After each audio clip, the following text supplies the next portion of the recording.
I'm now going to address the issue of the philosophy underpinning the Companies Act 2006, and I want to discuss its objectives, its fundamental objectives too. The philosophy underpinning the 2006 Act has remained as set out as it was in the 2005 White Paper, with its specified 4 objectives, with the fundamental aim being to improve the effectiveness of the framework of company law, to ensure that the UK remains an excellent place in which to operate a business. The government fully recognises that a fair, modern and effective framework is absolutely crucial to the UK's economic performance. The Act therefore seeks to consolidate, update and in part deregulate company law to make it as clear and as modern as possible. The DTI's argument is that over many years company law has built up layers of additions, which it has gone as far as to say often obscure its meaning. And that may well be right, that judgment. In order specifically to address this highlighted problem, the Act sets out to restructure and draft and redraft in clearer language nearly all the Companies Acts of 1985 and 1989. Let's look now, in summary, at the practical objectives of the Companies Act 2006.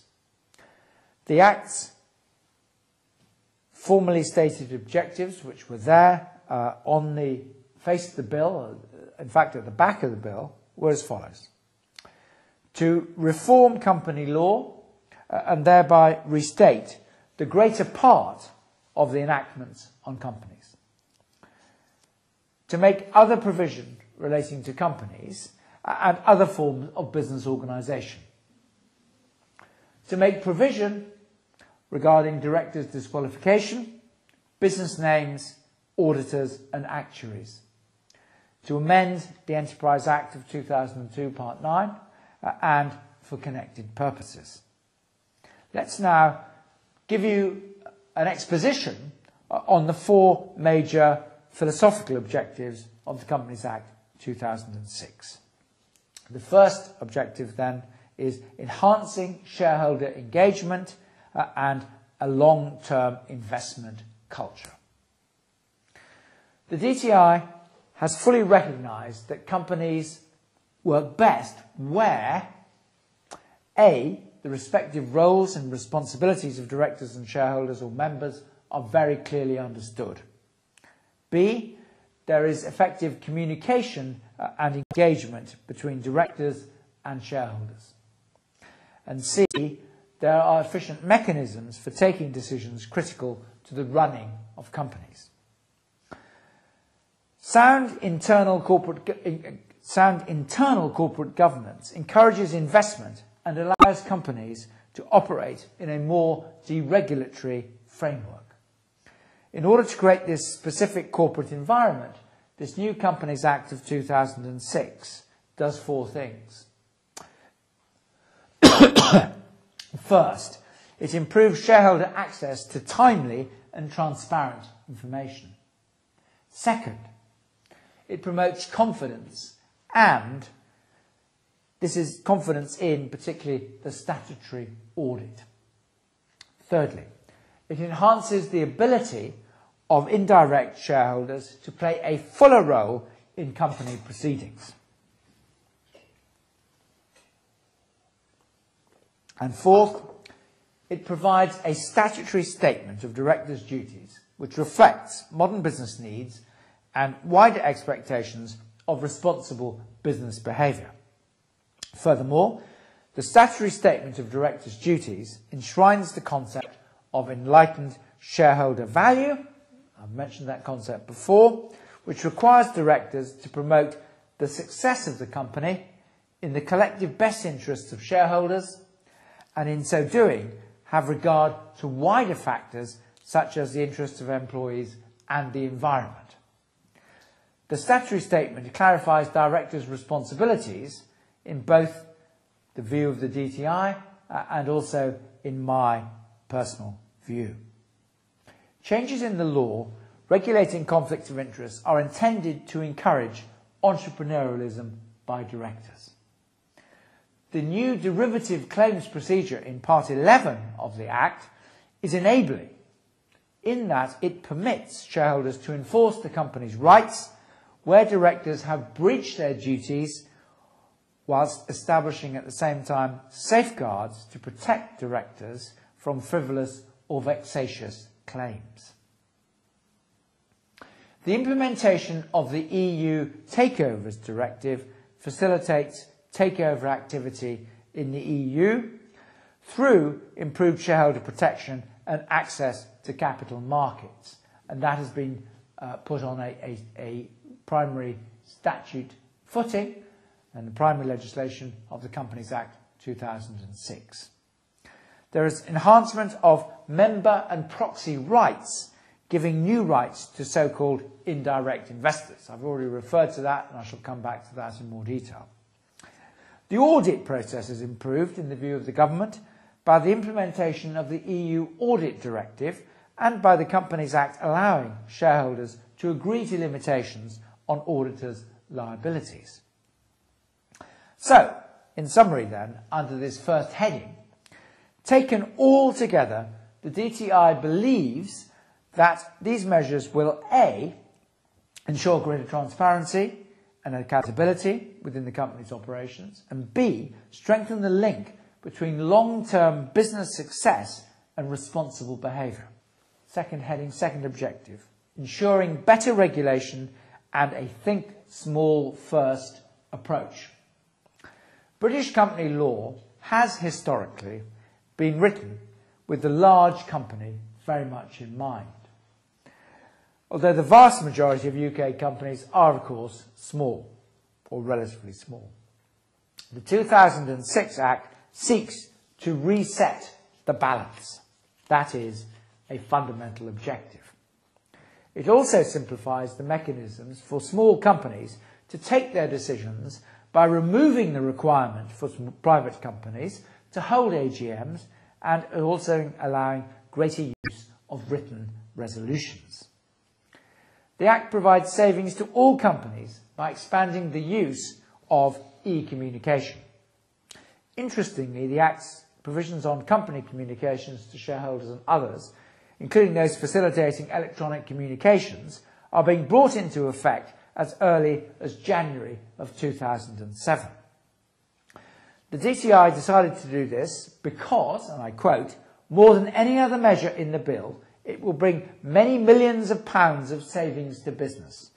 It is the aspect of the bill which business is most keen to see brought forward. Furthermore, the DTI considers that the use of electronic communications will bring significant and tangible benefits to companies quickly. The author of these statements is Lord Sainsbury, then Parliamentary Under Secretary of State to the DTI in Hansard, in his statements in the House of Lords on the 2nd November 2006.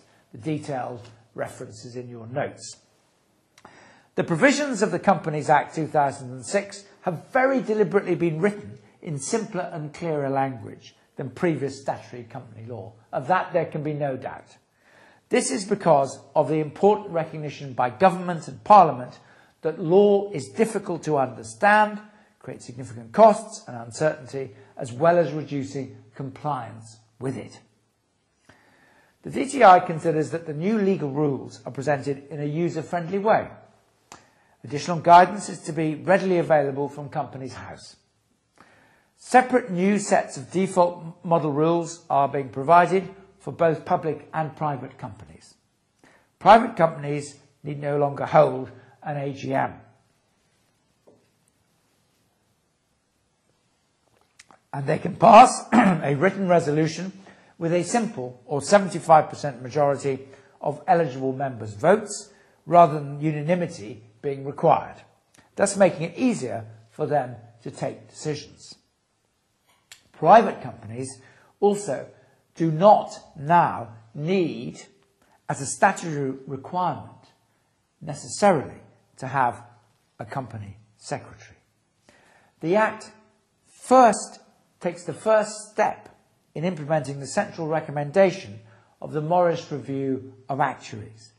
This is that the FRC, Financial Reporting Council, should oversee the actuarial profession. The new Act provides for a general power to enable the Secretary of State or the Treasury to require institutional investors to disclose how they have chosen to exercise their voting rights.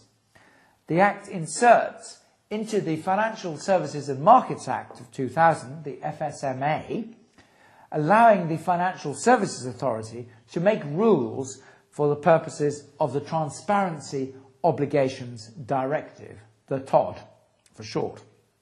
These rules will cover equal treatment for shareholders, notification obligations regarding voting rights in majority shareholdings, and periodic financial reporting. Move now to my third heading, making it easier to establish and run a company. Third objective. The Act seeks to remove unnecessary burdens on directors and preserve the UK's reputation as a favoured country in which to incorporate. Since the law on the formation of companies is necessarily one of the most frequently used parts of company law, the Act does the following 5 things. A. It enables one person to form any sort of company. B. It provides for the key rules on the internal workings of the company to be set out in a single document, namely the Articles of Association.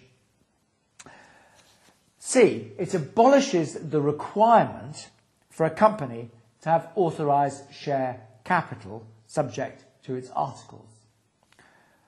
Fourth, and D, it provides separate model articles for both public and private companies limited by shares. And E, fifth point, it improves the Companies Act interface with the Business Names Act in order to prevent confusion and possible exploitation arising from companies having similar names. The Companies Act also seeks to protect directors at risk of violence and intimidation, as they no longer publicly have to disclose their home address, but can supply an address for service. Then we move on to our fourth point, flexibility for the future. The bill has powers to allow key provisions of the bill, like those on accounts, capital, maintenance and charges, to be kept up to date.